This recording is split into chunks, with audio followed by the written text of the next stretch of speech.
सफला एकादशी की शुभकारिणी कथा सुनो। चंपावती नाम से विख्यात एक पुरी है जो कभी राजा माहिष्मत की राजधानी थी। राजर्षि माहिष्मत के 5 पुत्र थे। उनमें जो ज्येष्ठ था वह सदा पापकर्म में ही लगा रहता था। परस्त्रीगामी और वह बुरे आचरण वाला था। उसने पिता के धन को पापकर्म में ही खर्च किया।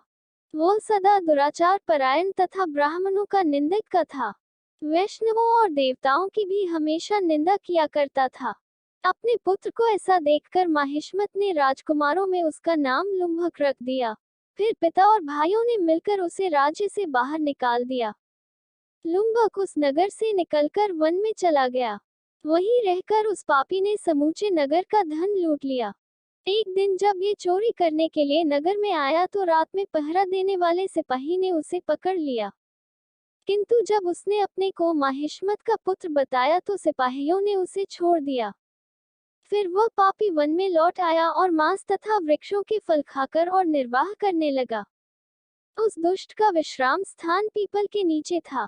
वहां बहुत वर्षों का पुराना पीपल का वृक्ष था।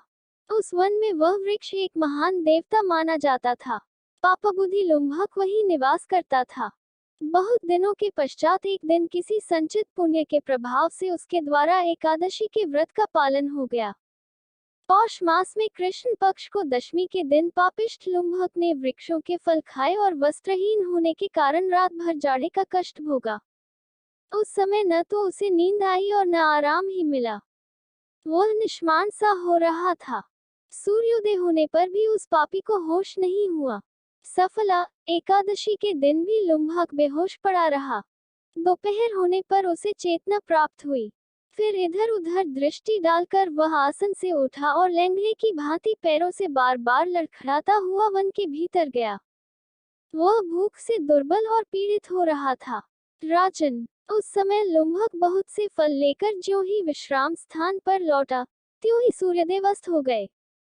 तब उसने वृक्ष की जड़ में बहुत से फल चुने और निवेदन करते हुए कहा, इन फलों से लक्ष्मीपति भगवान विष्णु संतुष्ट हो। यूं कहकर लुम्भक ने रात भर नींद ही नहीं ली। इस प्रकार अनायास ही उसने इस व्रत का पालन कर लिया।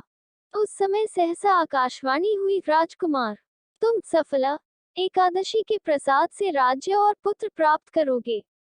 बहुत अच्छा कहकर उसने वह वरदान की स्वीकार किया। इसके बाद उसका रूप दिव्य हो गया। तब से उसकी उत्तम बुद्धि भगवान विष्णु के भजन में लग गई।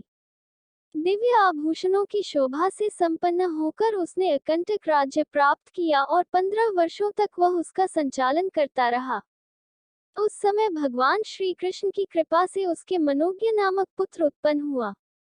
जब वह बड़ा हुआ तब लुम्भक ने तुरंत ही राज्य की ममता छोड़कर उसे पुत्र को सौंप दिया और वह भगवान श्री कृष्ण के समीप चला गया, जहां जाकर मनुष्य कभी शोक में नहीं पड़ता। राजन, इस प्रकार जो सफला एकादशी का उत्तम व्रत करता है वह इस लोक में सुख भोग कर मरने के पश्चात मोक्ष को प्राप्त होता है। संसार में वे मनुष्य धन्य हैं जो सफला एकादशी के व्रत में लगे रहते हैं। उन्हीं का जन्म सफल है। महाराज, इसकी महिमा को पढ़ने, सुनने तथा उसके अनुसार आचरण करने से मनुष्य राजसूय यज्ञ का फल पाता है।